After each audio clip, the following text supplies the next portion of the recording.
You have the Vortex ZG65. Let's make sure we have the same phone. Rounded back cover, really cool raised camera, rectangle camera area. It says Vortex on the back.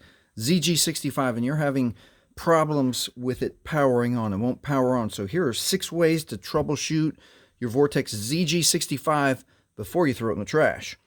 All right, the first one, because the back case is removable, you got to make sure that you've clicked, because the buttons won't function if the back case is not clicked all the way. So make sure that you get that clicked close after, if you've changed the battery or SD card or SIM chip. Make sure it's all the way closed, and that might solve the problem. All right, the second way to check, if your ZG, I'm having a little trouble opening that. If your Vortex ZG65 is not turning on, is that the buttons here, the power on buttons and the volume buttons, half of the button is on the device, the other half of the button is on the case. So if you look inside here and you've gotten dust, grime, or dirt, you might need to clean that out.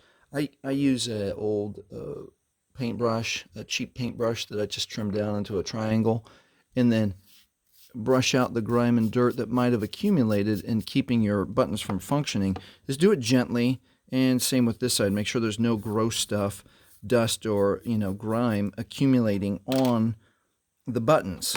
All right, that's number 2. Number 3, pop open your phone. The cool thing about Vortex is that they allow you to change the battery.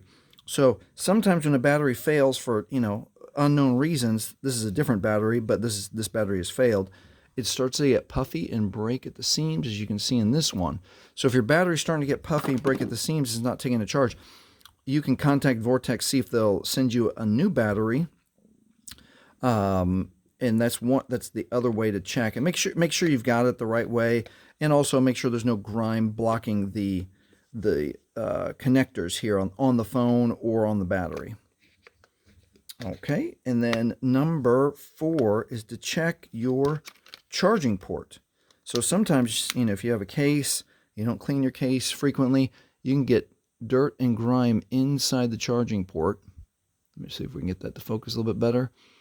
And then again, you can use a very small sewing needle if you've got dust in there, or just a brush. You might be able to clean out that charging port. But that's another place to check to make sure that your phone is getting charged.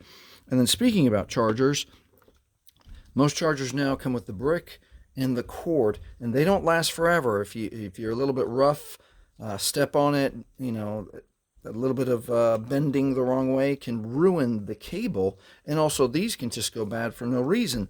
So what you can do is take your current charger, plug in a different device, and see if your charger is charging another device, or borrow a friend or family member's charger to see if that is the issue, and then if yours has failed, replace it. And lastly, make sure that the outlet you are using actually has electricity. Sometimes an outlet might not have electricity, so that's the 6th place to check to make sure that your Vortex, or why your Vortex is not powering on. Hey, if you need to change your SIM chip or your SD card and you're having problems taking the back cover off, watch this video next.